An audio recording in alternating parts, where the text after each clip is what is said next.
Hola profesor, mi nombre es Lizeth Márquez Roque del grupo 1PM3 y en este video voy a hablar de la histología del tubo digestivo, en especial de tres estructuras: el esófago, el estómago e intestino delgado. Primero vamos a empezar con el esófago. El esófago es la primera porción del tubo digestivo, es un tubo muscular fijo que va a conducir los alimentos y los líquidos desde la faringe hasta el estómago. Esta parte que vemos aquí, esto es el esófago. El esófago va a medir aproximadamente 25 centímetros.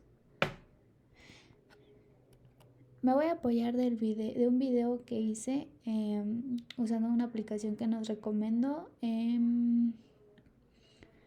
Esta. Bueno, aquí vemos principalmente la luz del esófago. Esta es la luz del esófago.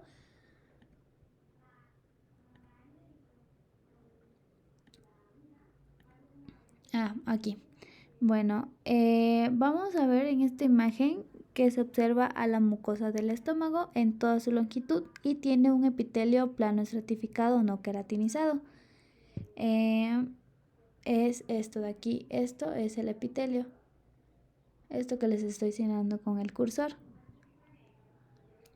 También va a poseer a la muscular de la mucosa, que está compuesta por músculo liso organizado en forma longitudinal y es extraordinariamente gruesa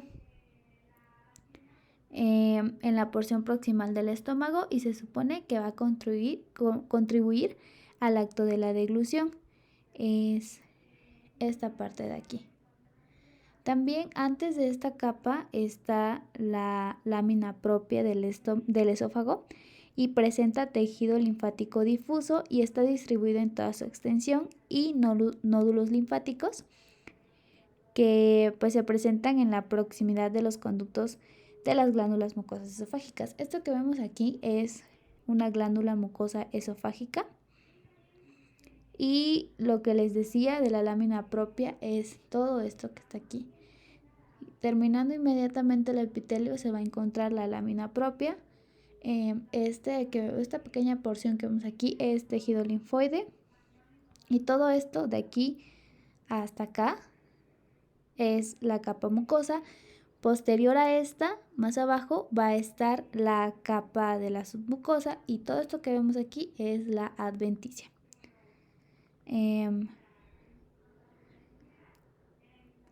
La submucosa pues va a consistir en tejido conectivo denso irregular que contiene vasos sanguíneos y vasos linfáticos de gran calibre, fibras nerviosas y células ganglionares. Todo esto es el tejido conectivo. Las fibras nerviosas y las células ganglionares forman el plexo submucoso o plexo de Meiser. Ahorita les voy a mostrar una imagen donde se ve más claramente esto que les estoy diciendo. También el tejido linfático difuso y los folículos linfáticos van a estar presentes tanto en la parte superior como en la parte inferior del esófago. Y la muscular externa, les voy a mostrar la imagen. Aquí vemos ya mejor todas las partes que les decía: el epitelio, la lámina propia, la muscular de la mucosa, musculares mucosae, es todo esto, tejido linfático y las glándulas esofágicas, tejido linfoide. Esto de aquí es la capa submucosa y la adventicia. La capa submucosa pues está compuesta por tejido conectivo denso irregular. La muscular externa se divide en dos estratos musculares: la capa circular interna, que es esta, y la capa longitudinal externa, que es esta. El plexo mientérico o de Auerbach se halla entre las capas muscular interna y externa, y esto que vemos aquí, que está en medio, que está entre esta capa y esta capa, va a ser el plexo mientérico, y este va a contribuir a la actividad peristáltica. Como les había mencionado, el esófago va a tener va a estar fijado a las estructuras contiguas en casi toda su longitud y por lo tanto su capa externa va a estar compuesta por la adventicia. Todo esto de acá. Ahora, aquí vemos un esquema, bueno, una imagen, un corte histológico y se ve más claramente la capa mucosa, la submucosa, la capa muscular externa. Aquí vemos al plexo nervioso o mientérico, es este de aquí, la mucosa muscular de la mucosa, submucosa muscular, y también el plexo de Meiser, que está formado por fibras nerviosas y células ganglionares. Es todo esto de acá. Aquí vemos una glándula esofágica. Las glándulas que estaban aquí, esta, que está en la capa mucosa, está aquí. En la glándula, esta no, es una glándula cardíaca. Ahora vamos a hablar del estómago. Lo que mencionaba esto de las glándulas cardiales, estas se van a encontrar en la lámina propia de la mucosa y están presentes en la parte terminal del esófago y en la porción inicial del esófago también. Es todo esto. Pues las glándulas esofágicas van a estar localizadas en la pared del esófago y pues pueden ser de dos tipos, ¿no? La esofágica propiamente dicha están en la submucosa y pues van a estar dispersas en toda la longitud del esófago y se van a concentrar en la mitad superior.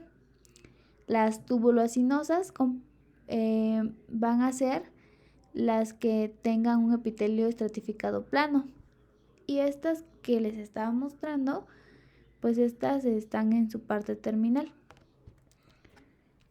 Ahora sí voy a hablar acerca del estómago. Bueno, ¿qué es el estómago? Anatómicamente hablando, es una región dilatada del tubo digestivo, esta parte de aquí, y esta va a estar ubicada debajo del diafragma en la parte superior del abdomen. Este es el abdomen, aquí está el estómago.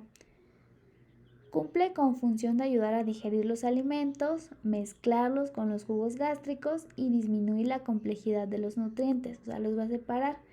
La mezcla del alimento con las secreciones del estómago se llama quimo. El estómago se va a subdividir en porciones. La primera es cardias, que es la que rodea, aquí está el orificio esofágico. Esta va a ser la región cardias. Por encima del plano horizontal que atraviesa el cardias vamos a encontrar al fundus. El cuerpo gástrico va a ser lo que se va a ubicar debajo del fundus, de ese plano, y va a haber una porción pilórica que pues se puede apreciar que tiene una forma como de embudo, y esta pues va a desembocar en el píloro. Es un engrosamiento más de la pared muscular, o sea, es un esfínter. En este esquema representativo del estómago vemos aquí, bueno, aquí va a terminar el esófago, inmediatamente va a haber un engrosamiento, lo cual se le llama esfínter esofágico interno, por aquí. Y a partir de eso comienza todo el estómago, que pues se puede apreciar que tiene una forma de J. El estómago va a poseer pliegues que se llaman rugaes, que se encuentran gracias a la contracción muscular de la mucosa. Histológicamente se va a dividir en regiones, la región cardial o cardias, que como vimos en el otro esquema es la parte cercana del orificio esofágico que contiene las glándulas cardiales. Este es un corte histológico y aquí vemos cómo está la mucosa del estómago, la submucosa, muscular de la mucosa y la muscular externa o adventicia. También va a tener una región pilórica, que es la parte proximal, una región fúndica, que está situada entre el cardias y el píloro. Bueno, en esta imagen vamos a observar la transición del epitelio del esófago al estómago. De manera súbita, desde el epitelio plano estratificado del esófago a un epitelio cilíndrico simple del estómago. Claramente se puede ver cómo hay una diferencia entre este epitelio y este epitelio. Las estructuras, bueno, aquí esta es una imagen de las células mucosas superficiales del estómago y todo esto que vemos aquí es epitelio cilíndrico simple. Esto que vemos aquí es tejido linfoide difuso y más por acá van a estar la muscular de la mucosa. Muscular y mucosa. Bueno, la mucosa gástrica del estómago pues va a tener, como sabemos, el estómago una mucosa, una submucosa, muscular externa y una serosa. Cuando el estómago se va a distender, la rugae compuesta por mucosa y submucosa va como desapareciendo, ¿no? Son pliegues que hace el estómago debido a la contracción.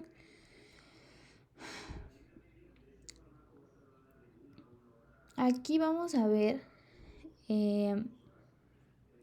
un orificio de la superficie de la mucosa que son llamadas fositas gástricas o foveolas. Las glándulas gástricas van a desembocar en el fondo de las foveolas o de las fositas gástricas. O sea, esto es una glándula gástrica. Esta es la luz, esta es una fosita. Y pues en esta parte, como ya lo había mencionado, va a ser un orificio en la superficie. El epitelio que va a revestir a la superficie y a las fositas del estómago es cilíndrico simple y reciben el nombre de células mucosas superficiales, que son estas de acá. Aquí vemos como hay un epitelio cilíndrico que es simple. Aquí está. Todo esto es epitelio cilíndrico simple que no solamente va a revestir a la fosita gástrica, sino también a la superficie.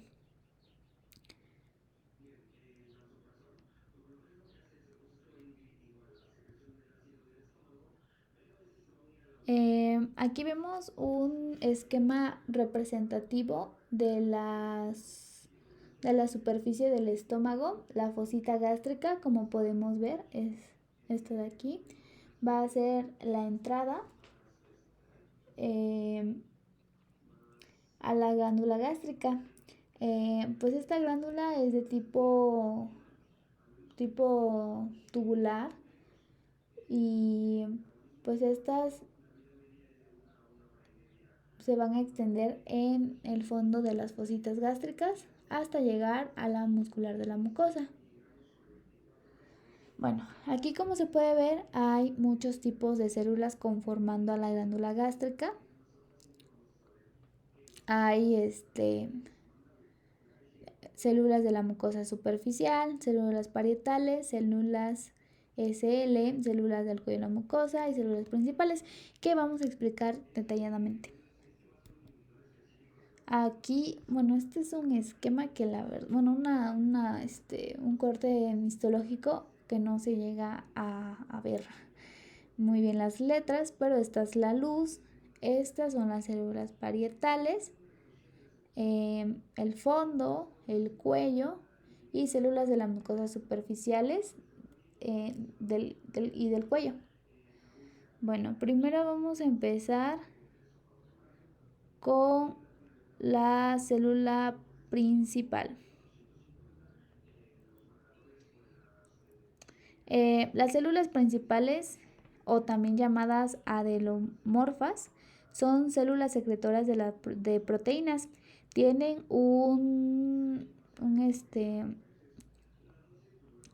retículo endoplasmático rugoso abundante en el citoplasma basal, mientras que su citoplasma apical presenta vesículas serosas.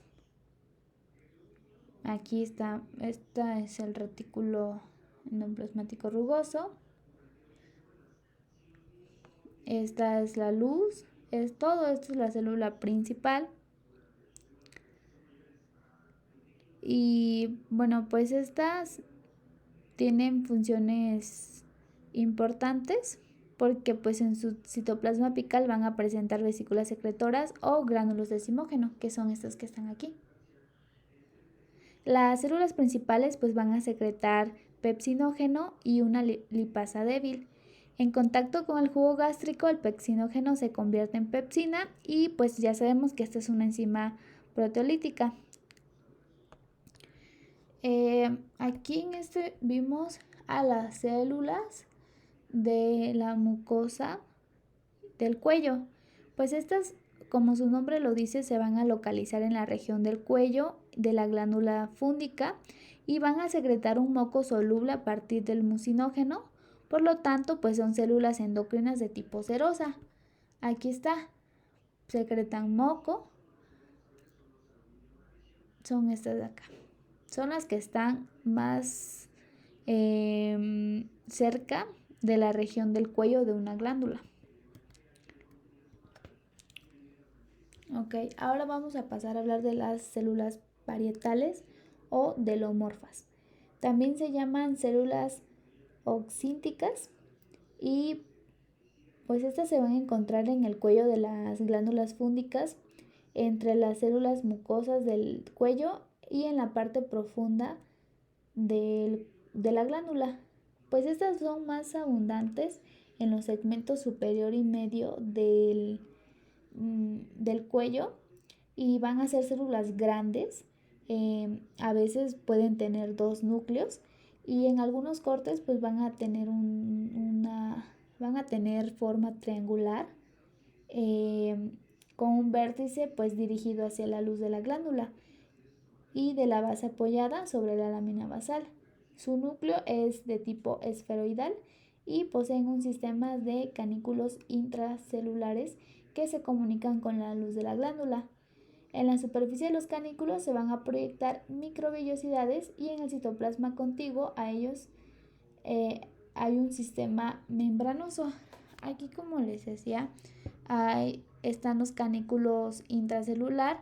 Vemos cómo su núcleo sí va a tener forma ovoidal, por así decirlo. Tiene una lámina basal, tiene una forma triangular con un vértice dirigido hacia la luz. Bueno, así se puede apreciar, ¿no? Pues en la superficie de los canículos se van a proyectar las microvellosidades. Estas de acá, las microvellosidades.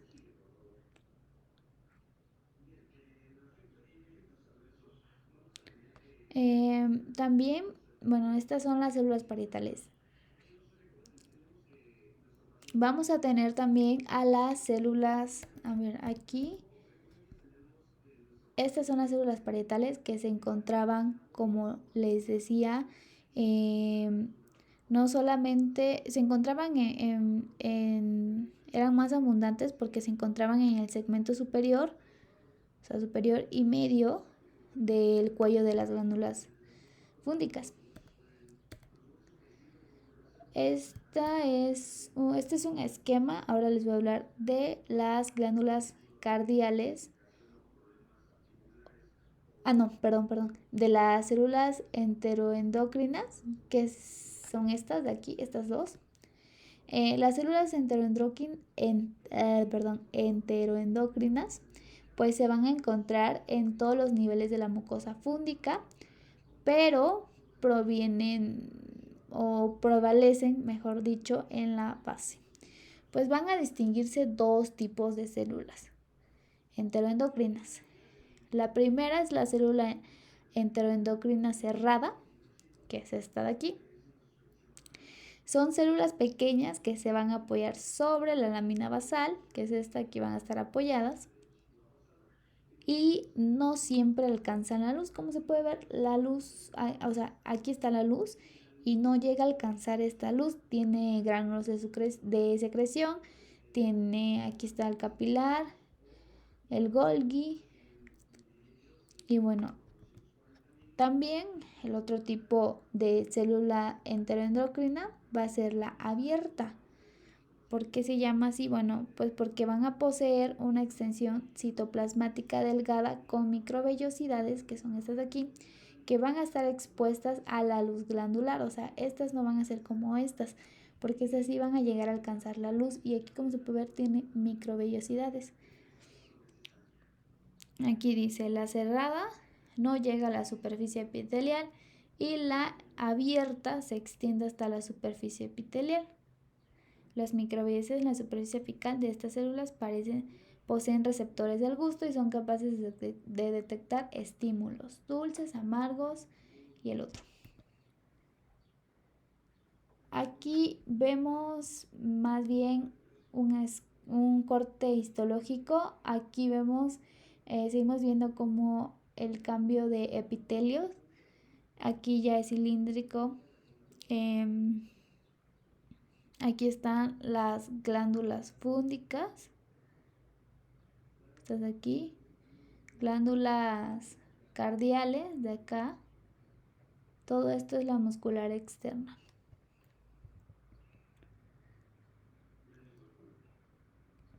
Aquí les voy a mencionar que las glándulas cardiales de la mucosa gástricas van a estar limitadas al cardias, que rodea el orificio esofágico, como ya lo habíamos mencionado. Su secreción va a contribuir al jugo gástrico y va a ayudar a proteger al epitelio esofágico contra el reflujo gástrico. Pues estas son tipo tubulares, ramificadas, compuestas por células secretoras de moco y células enteroendocrinas entremezcladas. Y pues sus células mucosecretoras van a poseer un núcleo basal aplanado y un citoplasma apical que normalmente está repleto de gránulos de mucinógeno. A diferencia de las glándulas pilóricas de la mucosa gástrica, pues estas van a estar ubicadas en el antro pilórico.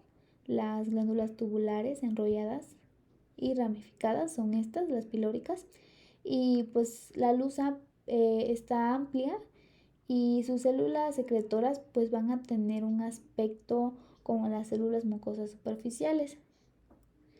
Les había platicado de las células enteroendocrinas. Pues estas forman parte de las glándulas pilóricas de la mucosa gástrica y pues esas van a estar intercaladas dentro del epitelio glandular junto con las células parietales que se pueden ver ahí ocasionalmente. Pues estas glándulas van a vaciar dentro de las glándulas gástricas profundas. O sea, ahí se van a vaciar y estas van a ocupar las fositas gástricas profundas a la mitad del espesor de la mucosa.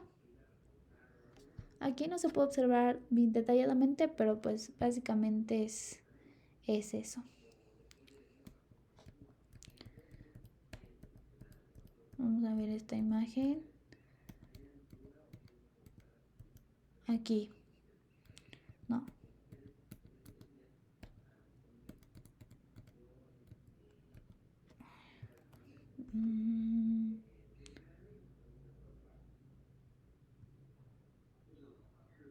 No, esa era esta. Ay.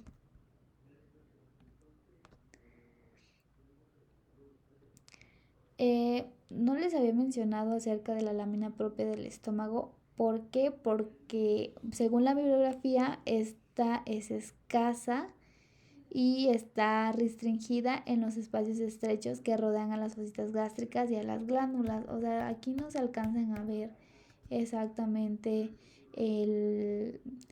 a la lámina propia del estómago. Pero pues el estómago vamos a tomar en cuenta que tiene un estroma que está compuesto por fibras reticulares con células musculares lisas, fibroblastos y células del sistema inmunitario. Y ya, bueno, eso sería todo del estómago. Ahora voy a hablar acerca del intestino delgado. ¿Qué es el intestino delgado? Pues es la porción que viene después del sistema digestivo. El intestino delgado es la porción más larga del tubo digestivo, con más de 6 metros, y se va a dividir en 3 porciones anatómicas: el duodeno, el yeyuno y el ilion. Todos estos componentes van a formar al intestino delgado. Bueno, son parte de él. El duodeno que vemos aquí, mide aproximadamente 25 centímetros, es la primera porción y comienza a la altura del píloro del estómago y termina en el ángulo duodeno-yeyunal. Perdón, me trabo mucho al mencionar eso. Bueno, es esto de aquí.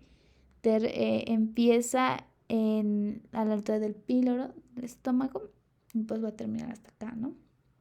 El yeyuno mide aproximadamente 2.5 metros y comienza en el ángulo duodeno-yeyunal y cambia gradualmente sus características morfológicas hasta convertirse en el ilion, que está aquí. Pues va a cambiar, ¿no?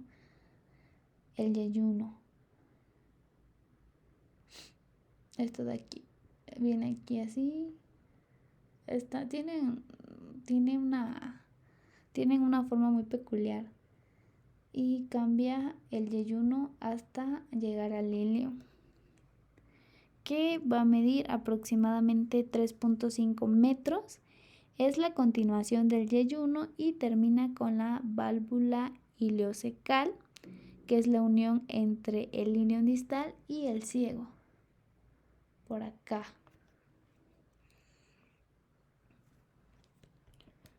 Bueno, el intestino delgado tiene pliegues circulares, o también llamadas válvulas de Krebsky,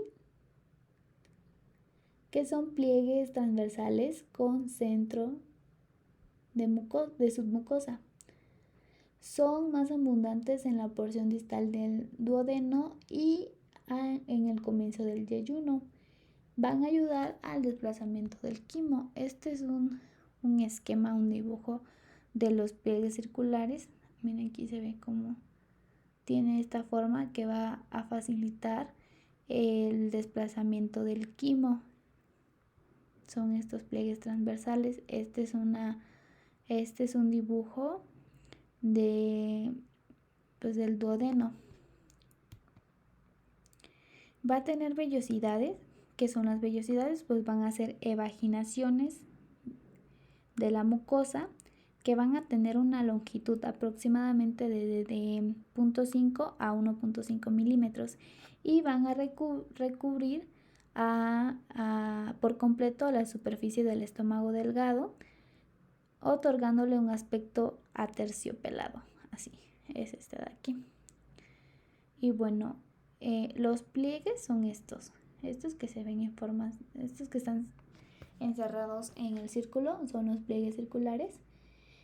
Y pues son proyecciones de la mucosa y la submucosa, mientras que las vellosidades son solamente de la mucosa.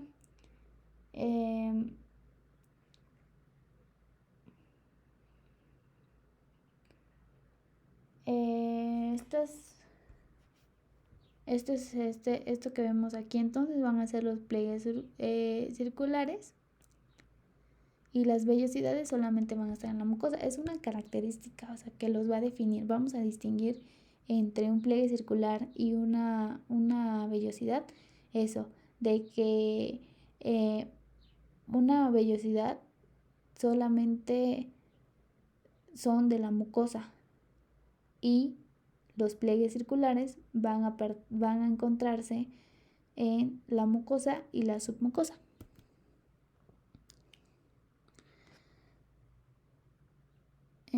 En esta imagen vamos a ver con más detalle a las partes del intestino delgado.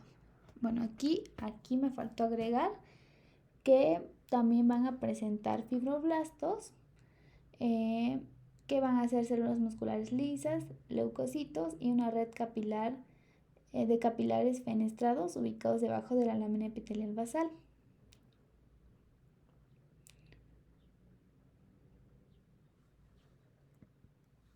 En esta imagen vamos a identificar las partes. Esta imagen es de un pliegue circular del intestino delgado. Esto que vemos aquí, la que está señalado con la letra A, va a ser la muscular de la mucosa. Lo que está señalado con la letra B va a ser la submucosa. Todo esto de aquí, esto es la muscular de la mucosa, submucosa. Lo que está señalado con la letra C va a ser la lámina propia, que es todo esto. Y lo que está señalado con la D van a ser las vellosidades intestinales. Estas son las vellosidades.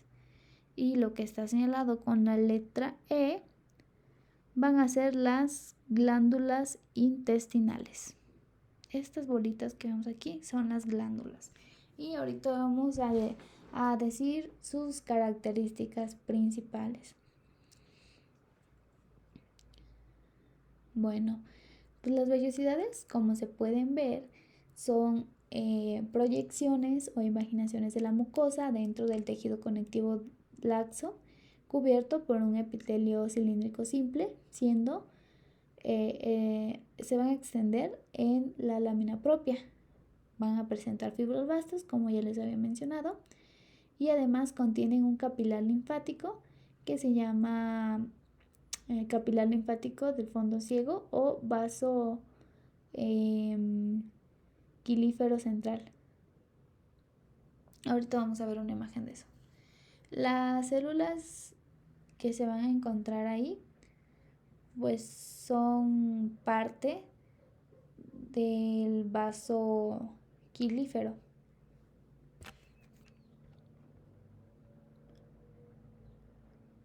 Esto que veíamos aquí, las vellosidades intestinales. Vemos aquí una, aquí otra y aquí otra.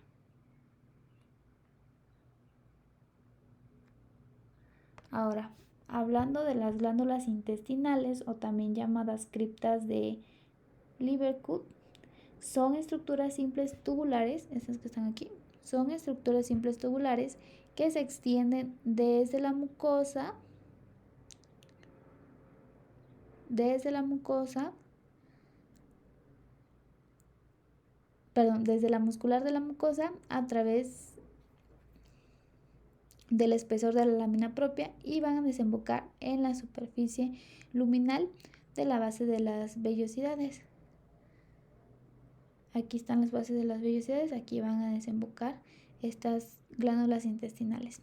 Van a tener un epitelio, bueno, no sé si lo alcanzan a ver, esto es epitelio cilíndrico simple.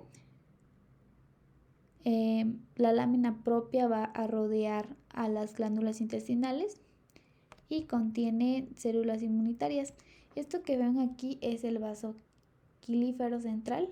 Aquí está, que no va a... O sea, este no va a ningún lado, o sea, solamente pues está aquí. Por eso también se llama ciego, me parece. Y bueno, las células musculares, estas son las vellosidades intestinales. Esta es su membrana basal. Aquí va a estar la glándula intestinal, como ya les había dicho, pues estas son estructuras simples, que tienen forma tubular y se van a extender desde la muscular de la mucosa hasta la superficie luminal en la base de las vellosidades intestinales. Las vellosidades intestinales pues son las proyecciones, como vemos aquí, proyecciones de la mucosa. Va a tener fibroblastos, aquí está la muscular de la mucosa, membrana basal. Va a tener fibroblastos, va a tener células musculares lisas, leucocitos y pues una red de capilares. Aquí están los capilares fenestrados ubicados debajo de la lámina basal, de la lámina epitelial basal. Aquí está otra vez, estas son las vellosidades, las proyecciones que vemos aquí son vellosidades. Tienen un epitelio cilíndrico simple, aquí está.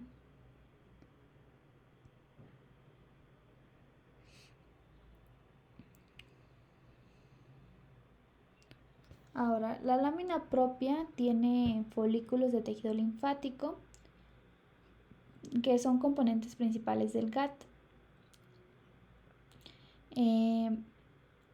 Los nódulos van a ser grandes, van a ser abundantes en el ilio, donde se van a localizar en el borde antimesentérico del intestino, y estas aglomeraciones se van a conocer como placas de Peyer o también como conglomerados linfonodulares ileales.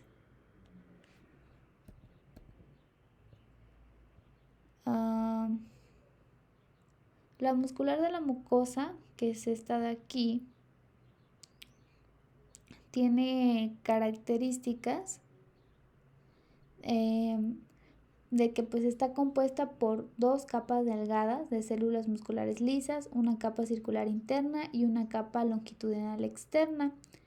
Los haces finos de las células musculares lisas se extienden desde la muscular de la mucosa hasta la lámina propia de las vellosidades. Esta de aquí, hasta la base de las vellosidades, ¿no?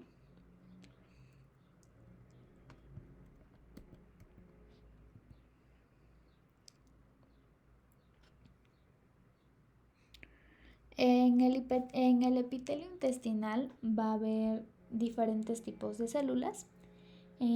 Primero, aquí vemos que estos que están aquí son enterocitos.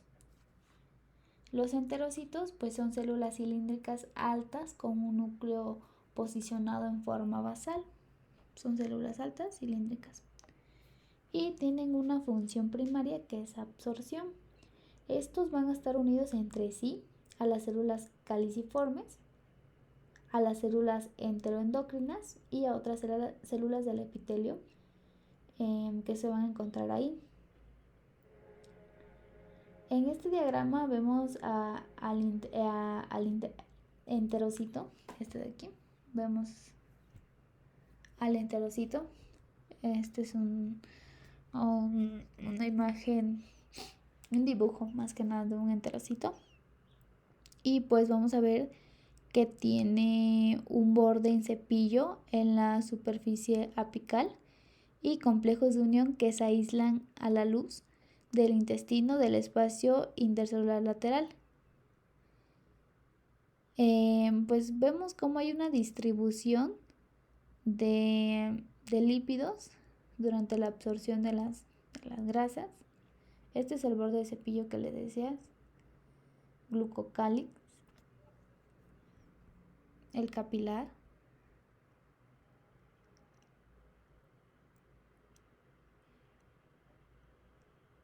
Y bueno, todo esto es un enterocito. Estas son las terminaciones nerviosas.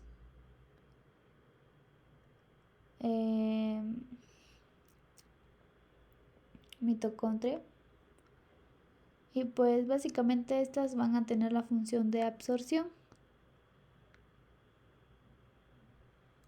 También esta célula pues vemos una distribución de lípidos durante la absorción de las grasas y pues los lípidos extracelulares, que también se conocen como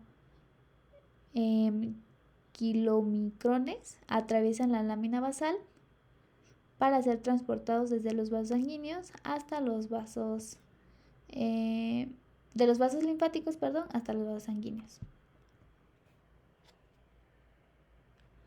Este es un esquema ahora de la célula caliciforme. La célula caliciforme tiene una función principal de producir el moco. En el intestino delgado, las células caliciformes van a presentarse en cantidad en el duodeno hasta la porción terminal del íleo. Vemos aquí cómo tienen los gránulos de secreción, mitocondrias, el núcleo, el retículo endoplasmático rugoso y esta es la luz. Aquí está. En la región celular apical está repleta de gránulos de mucinógenos. Estos de aquí. Aquí esto que vemos aquí es esta imagen más acercada. Esto es una célula caliciforme.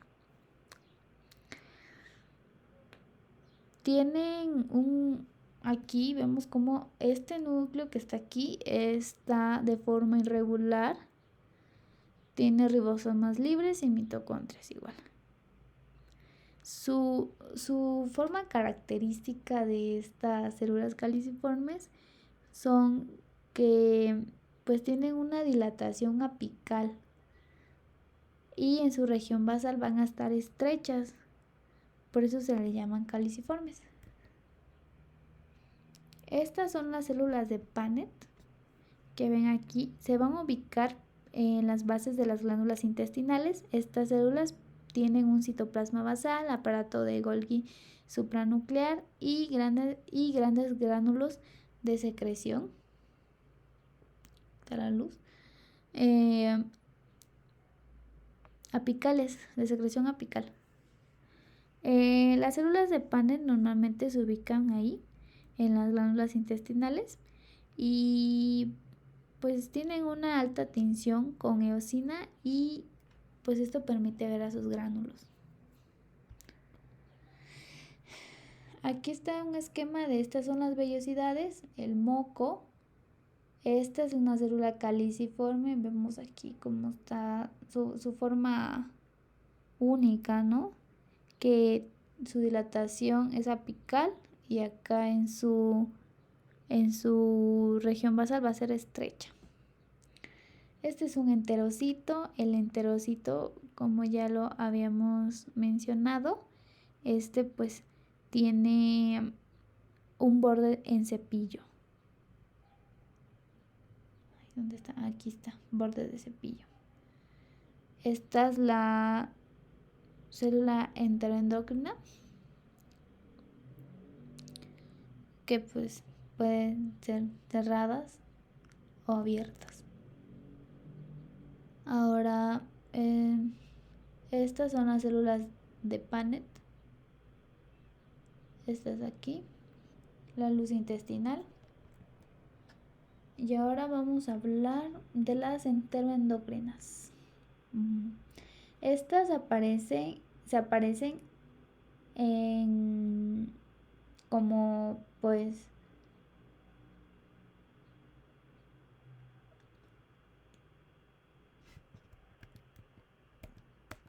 estas que vemos aquí, se van a parecer mucho a las del estómago.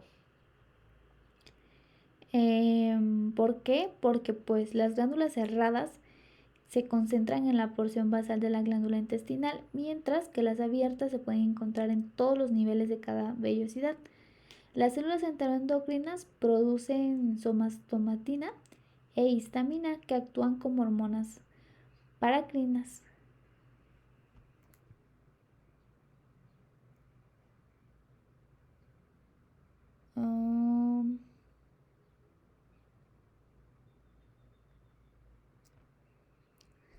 Las células enteroendocrinas son estas de aquí. En este diagrama, las células M que cubren al nódulo linfático del intestino, se ve a las células M, o también conocidas con células con micropliegues, y también a las células absortivas en el epitelio que cubre el nódulo linfático. La célula M es una célula epitelial que muestra,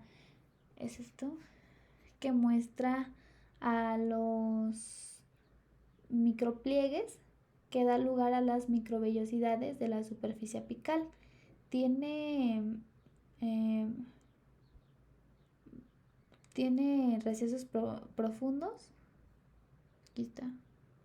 Estas son las microvellosidades. Micropliegues, perdón. Y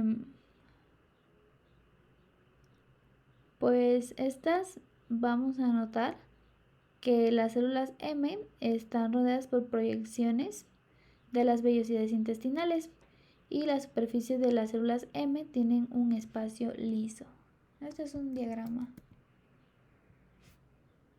Aquí vemos al intestino delgado y voy a describir la muscular externa. Estas fueron todas las células que componen a las vellosidades. Las células M son estas, las células madre, y esta es ya su imagen. Esta es una imagen más descriptiva. Aquí vimos que pues, las células M van a apoyar a los linfocitos y a otras células presentadoras de antígenos. Todo esto para ayudar en la defensa. Ahora, la muscular externa. La muscular externa va a estar compuesta por una capa interna de células musculares lisas que están dispuestas en forma circular, y una capa externa de células musculares lisas dispuestas en forma longitudinal. Esto que estoy señalando con el cursor son las células musculares lisas en forma longitudinal, y todas esas que vemos aquí son la capa interna de células musculares lisas que van a estar en forma circular. Los componentes principales del plexo mientérico se localizan entre dos capas musculares. La serosa. Esto que vemos aquí es la muscular de la mucosa, muscular longitudinal externa, la muscular circular interna, submucosa, células caliciformes, células absortivas, cripta del intestino delgado, mucosa. Todo eso de aquí, de acá para acá. La serosa. Pues la serosa va a estar cubierta por peritoneo dentro de la capa abdominal, y pues esta serosa no tiene una gran descripción, solamente eso que ya les había mencionado.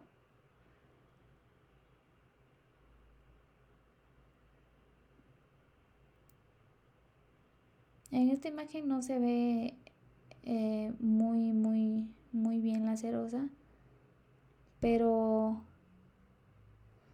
pues es la más externa y tiene a las células mesoteliales por debajo, y vamos a encontrar debajo de estas pues a las fibras elásticas, y pues su función principalmente va a ser recubrir a la superficie de la pared intestinal, y pues esto es todo de la serosa, ¿no? En sí no hay mucho que hablar de ella, simplemente que pues va a ser la capa más externa a la del intestino delgado, a lo que forma el intestino delgado, y eso va a tener células mesoteliales. Debajo de estas va a haber fibras elásticas que no se pueden ver. Y bueno, estas son mis referencias y de mi parte sería todo. Gracias.